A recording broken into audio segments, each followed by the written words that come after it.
Hello, hello tout le monde. Bienvenue dans cette nouvelle vidéo. Sometime, or I think that I will have this kind of question all the time. Do you have a problem with your students? Est-ce que tu as souvent des problèmes avec tes étudiants?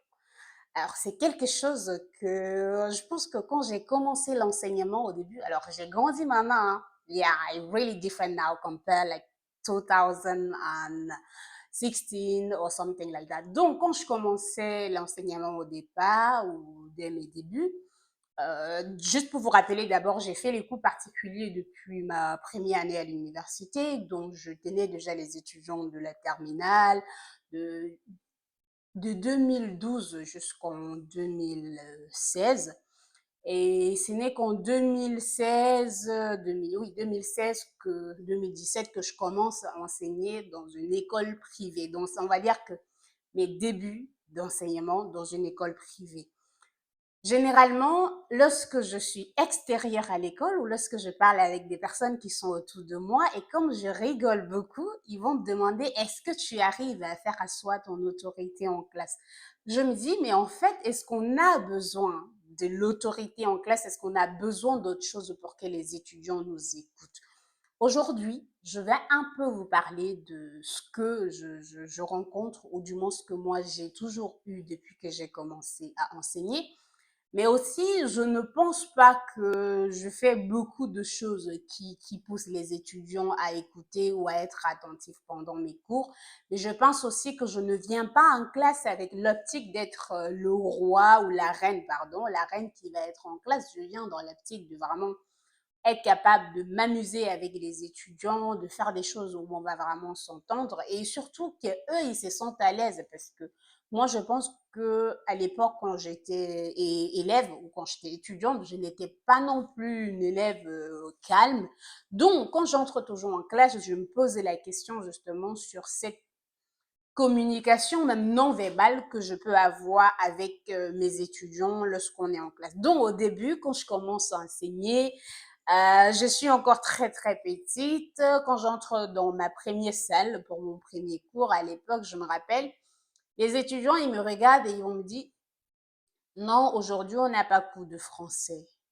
Je dis, oui, oui, je sais, je ne suis pas là pour le cours de français. Ok, je sais, je ne suis pas là pour le cours de français. Alors, quitte à vous dire que ce sont les étudiants qui sont dans des filières de chaudronnerie et donc, ce genre de filière, déjà, ils ont fait les lycées techniques au Cameroun, donc ils n'ont pas relativement eu de profs femmes parce que ce sont des métiers techniques et on retrouve très peu de femmes. Et même quand ils ont eu des femmes, c'était pour le coup de français et d'anglais.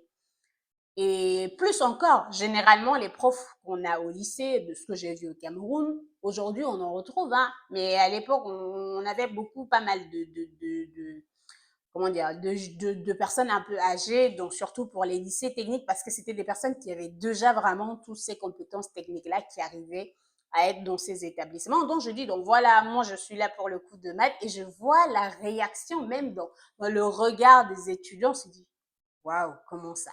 Et donc, au départ, quand j'entre et je dis non, je suis là pour le coup de maths et je regarde, ils sont très, très grands par rapport à moi. Je me dis, wow, ça va peut-être être. Et ils ont des voix, mais pas possible. Je me dis, comment j'ai fait pour. Bon, alors j'ai quand même une voix qui porte. Je me dis que je vais m'en sortir. Ça ne va pas être très, très grave de me faire écouter et tout le reste, mais je ne veux pas non plus être là de crier à chaque moment parce que ce n'est pas le but de venir en classe et crier.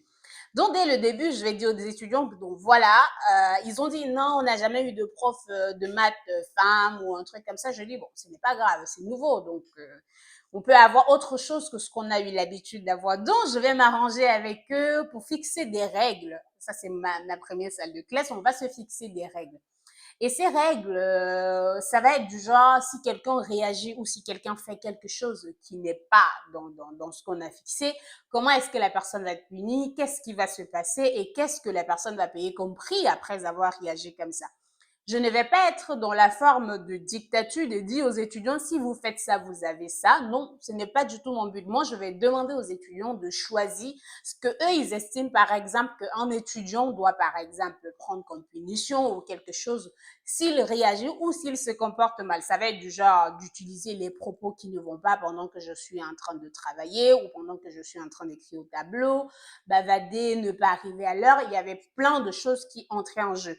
Donc, je ne vais pas être la personne, je n'ai pas du tout choisi ce que les étudiants allaient faire. Les étudiants ont choisi et j'ai fait la somme de tout ce qu'ils ont choisi ensemble. Et à la fin, on a décidé de quelque chose. Alors, on a décidé parce que j'ai fait la somme, mais finalement, ils ont accepté ça parce que c'est ce qu'ils ont choisi. Et donc, quand je commence les cours, tout se passe bien. Et quand il y a une situation qui se présente, c'est les étudiants qui vont rappeler à l'autre, mais voilà, on avait choisi ensemble, gars. Vas-y, tu prends ta punition parce qu'on avait décidé ensemble. Et ce n'est pas à moi de dire à l'étudiant, donc voilà, tu as enfreint la règle, c'est à toi de faire ça. Non, les étudiants, ils vont dans l'unanimité et dire, OK, on avait décidé ensemble et alors c'est ça. On va se poser une autre question en arrière de se dire, si les étudiants n'acceptent pas de former, c'est ça. Je pense que je ne me suis jamais posé la question parce que je me dis, ils sont là quand même pour apprendre. Donc, même si ils ne vont pas être d'accord dans le sens de ce qu'on propose, par exemple, au départ, il va toujours avoir des étudiants qui proposent des alternatives et donc on trouvera toujours quelque chose. Et à ce moment-là, donc pendant mes cours, ça ne va pas être bruyant. On va avoir les étudiants qui sont toujours là en salle. Et d'ailleurs, justement, ma première année où j'enseigne dans cette école-là, je suis, comment dire, je suis hyper jeune, donc comparé aux autres enseignants de maths, il y avait une autre fille qui faisait maths, et donc il y avait que deux profs de maths femmes. Et on va dire qu'on retrouve une vingtaine de profs de maths hommes. Et la prof de maths femme, elle m'a dit, oui, les étudiants bavardent beaucoup. Et alors, je laisse, je suis devant, j'écris avec des personnes qui écoutent. Alors, OK, je suis totalement d'accord que chacun peut choisir comment il va faire dans sa salle de classe, mais quand il y a beaucoup de bruit, moi, quand je retourne chez moi, j'ai hyper mal à la tête. Donc, il faut vraiment qu'on s'arrange, que je m'arrange avec les étudiants. Donc, on va éviter de bavarder pendant le cours. Et donc, voilà, mes premiers cours vont très, très bien se passer. Et jusqu'à ce qu'un jour, le chef de département, il va m'appeler pour dire, mais c'est curieux, toi, tu as toujours tous les étudiants en classe, mais pourtant, d'autres enseignants se plaignent des absences. Alors, je vous assure, j'avais toujours tous mes étudiants et je suis en début de carrière, donc je ne pouvais pas dire que je suis une bonne prof, mais bon, en tout cas, ils étaient contents de venir en salle, donc c'était déjà le plus important. Peut-être parce que j'étais très proche de leur tranche d'âge, on trouvait beaucoup plus de sujets communs par rapport aux cours qu'on faisait. Et bon, au début, ce n'était pas vraiment facile hein, parce qu'au début, je commence à avoir ce genre d'hyper-tests où ils vont venir avec des exercices parfois qui sortent hors contexte du cours pour essayer de tester, pour voir si j'ai le niveau et tout. Alors, je vais me prêter au jeu quand ils viennent avec des exercices. Ils vont, ah oui, madame, j'ai essayé de chercher cet exercice, j'arrive pas à trouver la solution. Je sais que ce n'est pas parce qu'ils cherchent vraiment ces exercices. Je me rendais compte qu'ils faisaient un peu une sorte de test pour voir si je pouvais répondre à leurs questions et moi, je me prête au jeu. Donc voilà un peu comment c'était au début, mais je peux vous dire que depuis lors, il y a eu plein de choses. Là, j'enseignais au Cameroun. Quand je suis passée du Cameroun à la France, je me suis dit, vous voyez un peu ces clichés qu'on va dire toujours, oh non, dans tel pays, en France, en classe, le prof ne doit pas faire ça, le prof ne doit pas faire ci et tout. Et donc, quand je viens et que je dois commencer mes premiers enseignements, tellement je me prépare et je dis, si les étudiants se comportent comme ça, alors je vais faire ça. Et j'en parle un peu avec mes directeurs de thèse. Surprise totale, le premier jour, j'ai des étudiants super calmes, super gentils, attentifs, attentionnés et tout. Et je reviens, je dis à mon directeur de thèse, bon voilà, je suis déçue, vous étiez trop calme. Et il se moque de moi, il dit, bon, tout ce que tu as préparé, qu'est-ce que tu vas faire avec? Cette préparation que je fais généralement en amont, ce n'est pas la préparation pour aller affronter les étudiants, c'est la préparation pour éviter d'être dans le conflit avec les étudiants. Et moi, tout ce que je veux, c'est que je sois dans une classe où quand l'étudiant va faire quelque chose, je ne lui demande pas de sortir. Hein. Je ne suis pas ce genre de prof-là. Je préfère en fait que même s'il se comporte mal, il reste quand même en salle et comme ça, il va continuer de... Oui, je sais que c'est une méthode qui ne marche pas pour certaines personnes, mais pour moi, je préfère un peu ça. Donc là, en amont quelque chose que je vous explique un peu sur l'enseignement. Et le tout dernier, c'est quand j'alternais une salle avec un collègue et à moi. Et là, il me disait, ces étudiants sont infernales. Et moi, quand je viens, ils sont très calmes. Donc, parfois, je me pose la question, pourquoi est-ce qu'ils sont calmes? Est-ce que, et pourquoi ils bavardent pendant les heures de l'autre prof? Parce que c'est le même cours, on change juste les fiches de TD. Donc ça, c'est un peu des questions que je me pose et tout.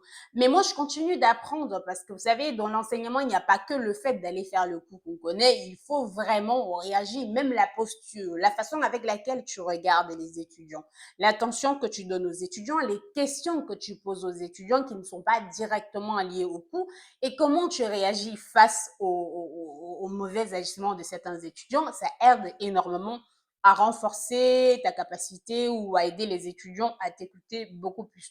Mais ça, ce sont des trucs que j'essaye encore de plus en plus de travailler dessus pour vraiment arriver à éviter à un jour me confronter à mes étudiants. Ce n'est pas encore arrivé, mais j'espère que ça ne va pas arriver parce que ce n'est pas du tout ce que je souhaite. Et oui, il y a quelque chose qu'on m'a dit et je pense que je vous pose la question si vous avez, c'est juste la question de la fin. Un jour, ma directrice de thèse a dit, ah, tes étudiants sont très, très calmes parce que tu as l'autorité naturelle. Donc, pour vous, c'est quoi l'autorité naturelle? Avez-vous déjà entendu parler de ça? Je vous laisse répondre à la question. Si vous êtes nouveau sur la chaîne, n'hésitez pas à vous abonner et on se retrouve très bientôt pour une nouvelle vidéo.